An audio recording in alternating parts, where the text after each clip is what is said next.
A few months ago, Jen and I challenged each other to finish a Titan first. Well, Jen's Titan came 3 weeks early and I've spent the last 3 months looking after it. But now it's finally time to return to my passion project, which is building my all-time favorite ever Warhammer model, a Chaos Warhound Titan. We're gonna take it as far as we can in this video, and I'm gonna be focusing on creating a really cool narrative base and getting out a blowtorch and doing excessively dangerous damage to Warhammer models because, well, no expense will be spared in making my Titan baby as awesome as I can.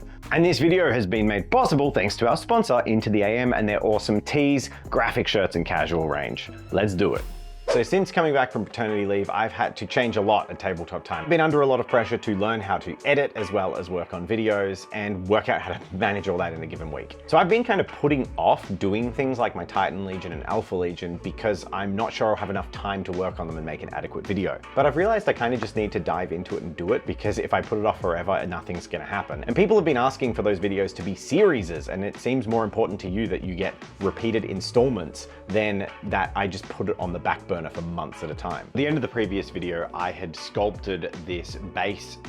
It's the layout for the trench works that my Titan is going to fit onto, which will save me heaps of time and materials and ensure that my trenches are dimensionally accurate, so I can clad all of this with handmade and hand sculpted materials. Tolerances when filament printing can be really difficult to get right, and the holes are slightly too narrow, so I just need to widen these by using a hand drill bit really carefully, and I wrap it with some electrical tape so I don't cut my fingers. I really want to preserve the integrity of the holes and not accidentally damage them with a power tool, so that's why I'm doing it by hand.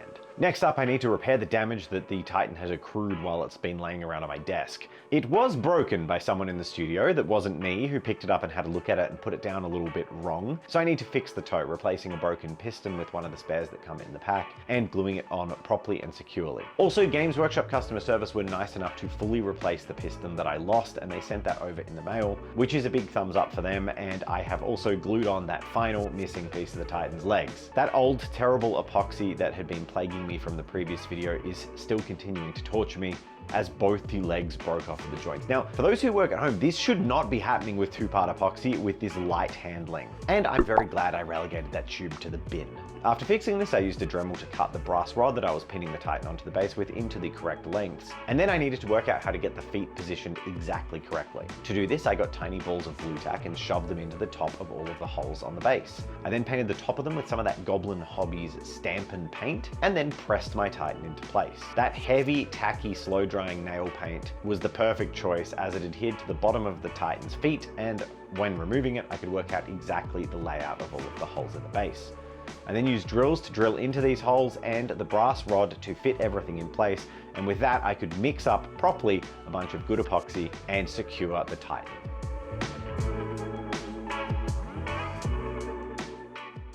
It is extremely relieving to finally have the legs in place, as I feel every piece that is in place is a piece that isn't going to get broken, and we can push on with the project. So I really want to make a realistic trench, the best trench I've ever made, in fact, and I've done a bit of practice. I do this kind of basing on several of my models for my Trader Guard, and I like my evil armies to all be on the same cohesive planet. This is my favorite ever model and biggest centerpiece ever, so I want it to be my best work I've ever done on a trench. So I'm going to be really taking my time and getting this right. I look at a lot of reference images and I work out the areas I went wrong, and most of them I feel like come down to scale. There's a lot of scope for different interpretations, as trench warfare has been used on multiple frontiers in multiple different time periods. So the main thing for me is to get a verisimilitude, a sense that what you're seeing on the tabletop is an accurate reflection of what would be a lived-in and functional trench network. The first thing I'm doing here is laying down the upward support beams. These are our heavy planks that are going to hold the rest of the soil back and also secure in place the planks and trench works along the walls of the trenches. When looking at my supplies, I previously used this glorious corrugated iron style plasticard sheet. I don't have that much of this left, and while I can order more in for my next project, I think this will be enough to get the Titan base done. But it did give me the design limitation that I wanted to only use it on the lower part of the trenches. I've seen this in a lot of reference photos, and my guess here is that the corrugated iron sheeting is the absolute best material for being watertight and keeping the maximum amount of mud away from the trench itself. But that could be completely wrong. I'd be interested to hear in the comments what the case is. I cut this plasticard to length, using a bit of blank plasticard to butt it out from the wall a little so that the thickness won't be different from the planks that are going above it. And then I run this along the trench. At the end of the trench runs, I use a thick bit of dowel to create like a big timber log. I wanted this corner post to have a little bit more substance than the rest of them, just to reference the fact that it's doing a lot more work, probably sunk further into the ground. Now, the walls of trenches in almost every depiction I've seen use lots of mixed materials. They're built with what is on hand by the soldiers who are making them. To that end, I'll be using a lot of mixed materials to build up the walls of my trench, starting with toothpicks that are cut down to shape, representing hewn branches or logs that are stacked up along the walls. I'll be coming back to the walls later, but for now it's time to move to the floor of the trenches. And I'm going to need a lot of timber planks. Now, I've used several materials in the past to create these, from popsicle sticks to random wood offcuts to plywood, and ultimately it does seem that balsa is the best choice. It's very fragile and weak, but it's sculptable and carvable, and it doesn't give you sore fingers working with it for a while. So I cut lots of strips out of balsa, making sure to make my planks a bit smaller scale to what I've previously done. After cutting them into strips, I use a knife to nick along the edges, just to create a lot of uneven variation in the wood to make it look like a plank that was maybe cut roughly or has just been weathered down by a lot of use in a battlefield. This also sells the effect of wood at a miniature scale, and I can continue to sell that effect by using a sculpting tool to drag it down the center of the plywood in multiple squiggly lines to create a bit of an exaggerated wood grain effect. Now I've got a big pile of these planks, I can start to use them. And the first thing I'm going to use them for is to cut duck boards. These are runners that go down the bottom of the trench, keeping the soldiers' feet elevated from the mud slurry that develops below. So first I cut the horizontals and run them along the trench. These are what the duck boards will be placed on top of. With the horizontals down, I mix some of this Bear Cavalry Paints Trench Crusade trench mud that smells like a delicious coffee chocolate mix. I don't know why, but it's great. And I mix that with some water and lay that down as my mud foundation. Dan from Bear Cavalry Paints has been very lovely to us and has been a patron of ours, so go check out Bear Cavalry Paints. We do like this mud slurry, and it's all made of recyclable materials, which is cool. I lay 4 planks along the center, making sure to have some that are broken and destroyed, allowing for a really natural path for soldiers to run through the center of the trenches. With the duck boards down, I could move on to the next element of the trenches. So you always see me rugged up in the studio in jumpers because it's damn cold here. But what am I wearing underneath? Well, I need simple, I need clean, I need crisp. I need a good foundation to my wardrobe that is versatile. And that's where Into the AM comes in and their range of basic tees. Personally, I like V-necks for my basics because I wear a lot of button-ups outside of work hours if I'm going to the pub, hanging out with friends. Now that was good then, but I'm a new dad now, and my everyday needs have evolved. I need to eliminate the decision-making out of my clothes wearing and ensure that everything I grab off the pile is gonna match with any outfit I can manage to pull on with my sleep-deprived brain. I need tees that are comfortable enough to fall asleep in after a bottle feed at 3 AM, but that also look good enough that I can go out in the street with them and get that morning coffee that keeps me going. With Into the AM's range of basics in heaps of colors, you can set the perfect foundation for your wardrobe. Into the AM are offering a t-shirt pack, and we've got a link in the description and a special discount off those packs. So if you were looking to grab a selection of basics, use the link in the description and support our channel by supporting Into the AM. With over 5 million sold to over 1 million customers, Into the AM are serving people worldwide and leveling up their wardrobe. So if you only thought of them as doing awesome graphic tees, they've got all your essentials covered. In fact, I'm even wearing their underwear right now. No one wanted to know that. No one needed to know that. Making a diorama base this large was a rare opportunity to show off elements of trenches that it's difficult to show in smaller models. And one of these is the dugouts. Real trenches have sections in the walls that have been dug out, hence the name, for soldiers to sleep in, for the stowage of equipment and ammunition and various things like that. My foundational 3D model has nooks pre-cut out for these dugouts, but it's time for me to detail them and make them feel part of the trenches. Where previously I was using balsa to cut strips and make individual planks, a quicker way to create cladding for larger sections of the trench is to actually use the balsa to cut out nicely shaped rectangles that perfectly match the wall area you need. You can actually carve into that square of balsa the design of the plank, carving off little nicks from the edges of each plank until they are all nicely delineated and it looks like a series of planks next to each other rather than a sheet of balsa. With these made, I can glue them into place along the walls of the dugouts. I then add some support pillars to the corners and one to the front, and then it's time for me to create fit some bedding. The more materials I can put in these trenches, the more components, the more real they'll feel. And as the dugout is for soldiers to sleep in, I wanted to use some fabric to represent that. I just cut out a square of fabric, dipped it in PVA mixed with water, and then laid it out, using a tiny dab of super glue where I needed to really lock it into place and to secure those folds. But overall, to me, it just looks like a pile of bedding that's been kind of shoved back into the dugout, which is exactly what I wanted. I could then use a few little planks to create a bridge from the duckboards into the dugout, and I think you can see where this is going. It looks like a nice little nook for a soldier to take a rest in. The second dugout in this line of trenches is unfortunately located very close to the foot of a rampaging Chaos Warhound Titan, and that's going to have caused some unintended consequences. So this dugout, I want to have a collapsed roof. I make sure to clad the walls of it in the same manner as I did the first dugout. But one distinct difference is I snap the back left support pillar, and I'll be working with that a bit later. In the center of this, I use a Cadian spare head and a arm, as well as a ball of milliput to create a poor hapless soldier who was buried in his sleep and hasn't managed to escape. But buried by what? Well, that would be the collapsed roof of the dugout. I use some more bits of balsa, clipping them up and snapping planks until I can create the sense that the top of this dugout has had a bit of a landslip and collapsed on him. To bulk out around the corpse in the bunker, I also use a bunch of texture putty just to create the sense of fallen dirt. Now, the top of the roof doesn't need to be perfect right now because I'm going to be sculpting a whole bunch more on top of it, including fallen sandbags and a lot of mud that's sliding in once I decorate the top surface of these trenches. As a finishing touch for this dugout, at least the lower part, I add some more of that fabric and cram it into the back side of the dugout. Moving back down the line of the trench, there's one more obvious detail here, and that's the entrance to the command bunker. There's two upright pillars, but it needs a strong, unique support on top, so I use a rotary tool and a rather large bit of dowel to carve out like a prime log. This is the trunk of a small tree, and I use the Dremel and a pair of pliers to very carefully hold it while I carve in wood splits into the log and create the sense that it is actually a naturally occurring piece of timber rather than a perfectly smooth bit of dowel. Now, there's a bit of a slope for the command bunker's roof, and I accentuate that with one of my rare pieces of corrugated plastic card. It's time to start decorating the walls and also decorating the top of that command bunker, and I'm going to do that with sandbags. I mix up some Tamiya 2-part epoxy, and then I smooth that all over the wall area. Once that's smooth, I can use a sculpting tool to begin to sculpt the shape of sandbags making up a wall of this trench.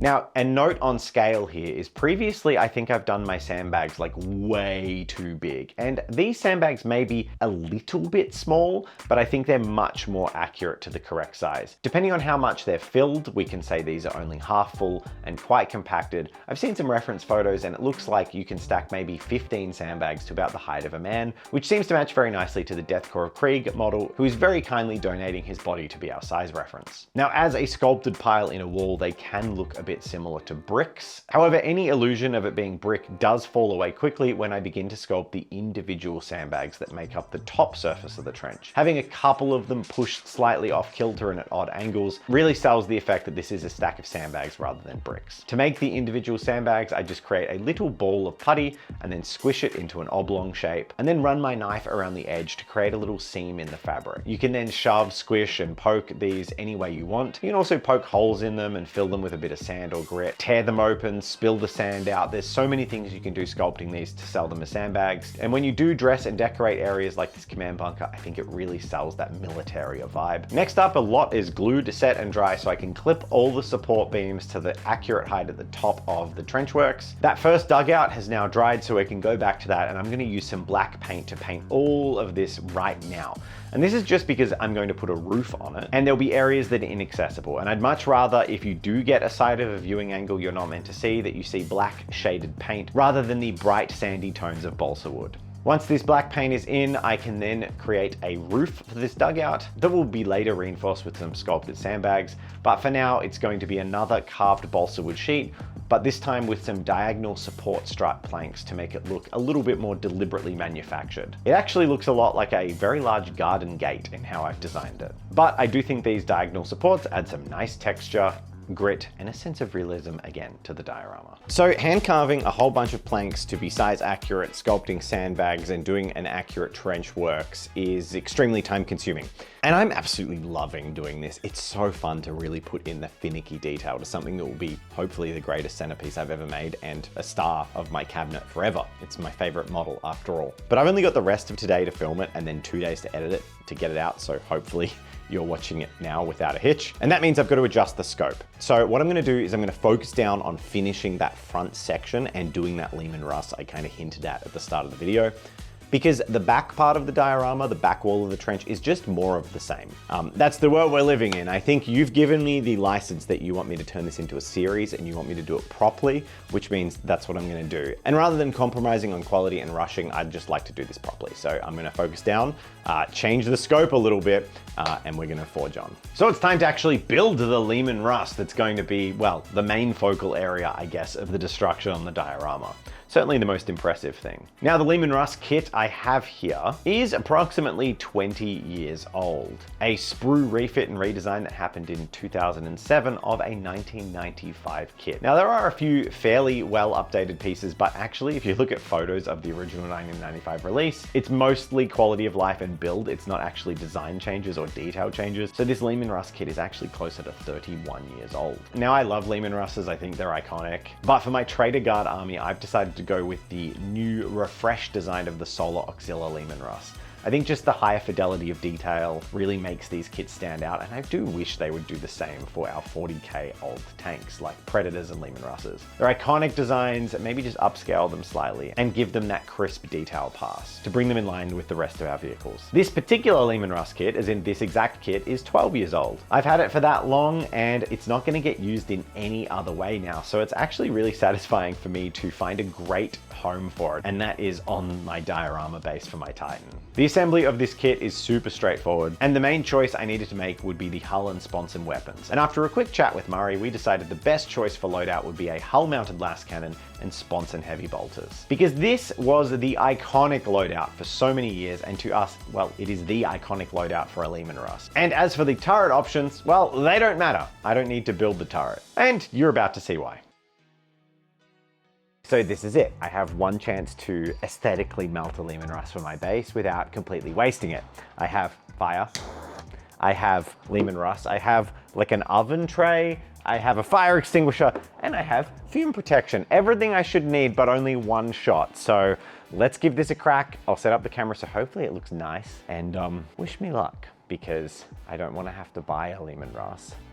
That would be bad. Melting the rust was really fun, but it was a little bit nerve-wracking because I needed to be careful with it. I only got one shot at this. And what I really wanted to preserve was an accurate sense of the firing angle that the plasma blast gun round had hit from. I'm thinking the plasma blast gun hit around the turret or the turret ring of this Lehman Russ and vaporized the turret, basically melting and exposing the crew compartment below to unthinkable heat and trauma and damage, buckling and melting the hull, and the turret is just gone. And after some work flaming this thing out, I decided to pause and assess what I'd done.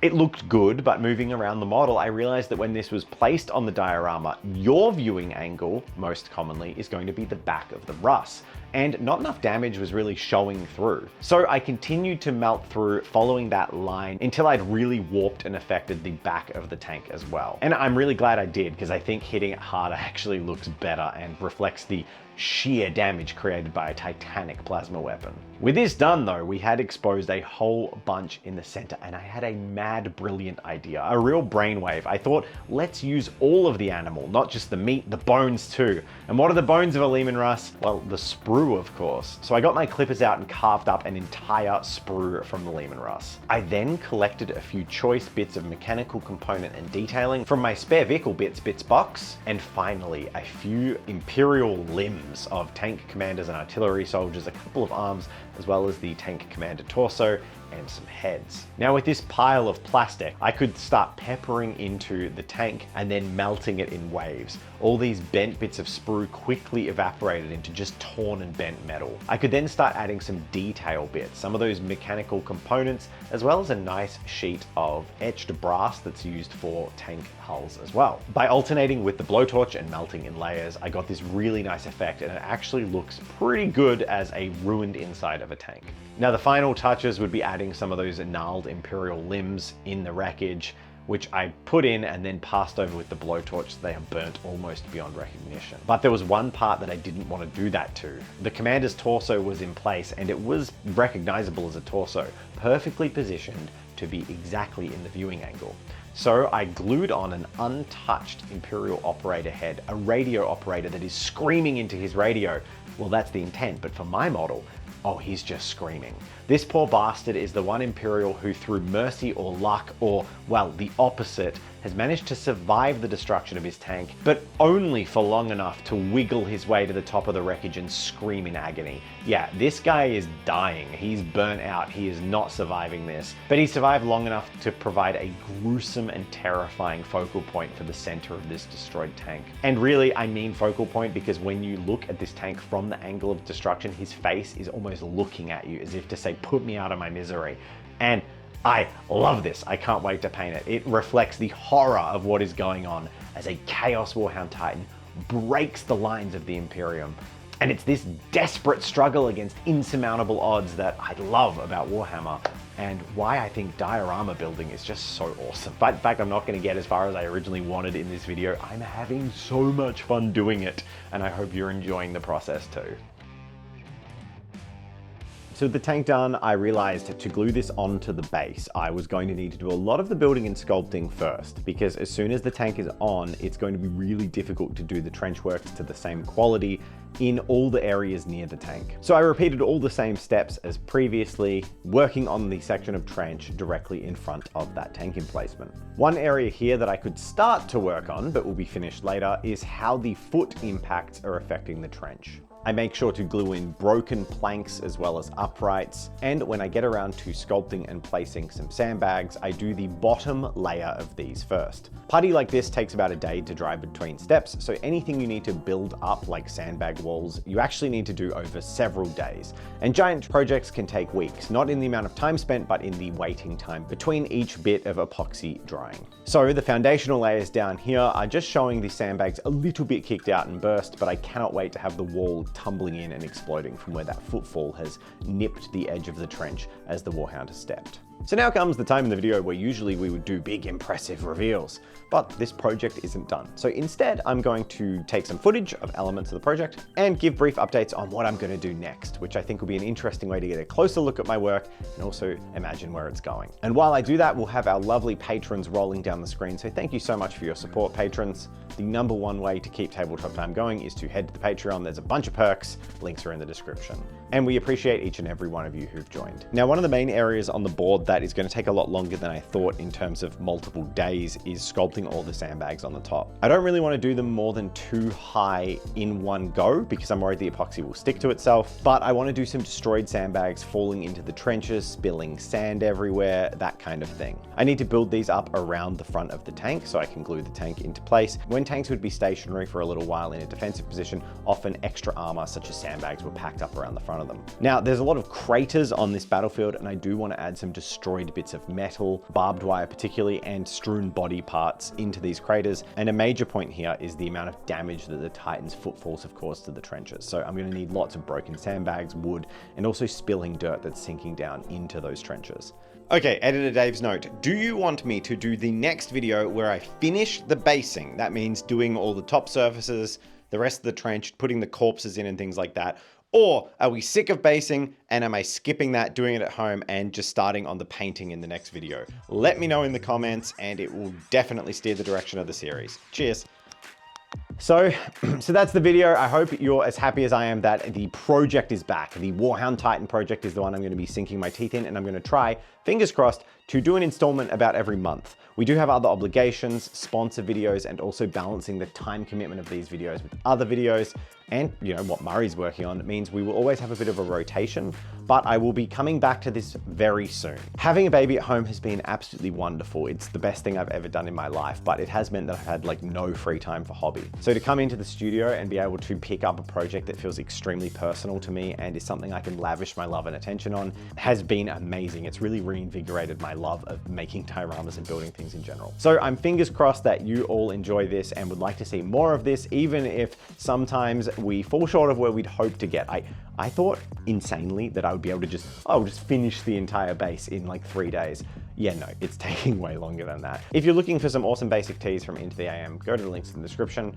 Using those links lets them know that we're a channel that's worth sponsoring, and regular sponsors like Into the AM really help us out in like the same way that Patreon does. Knowing that we have these reliable, great brands to work with can help the whole business thing work. And we want the business thing to work because then I have a job. So thanks, guys.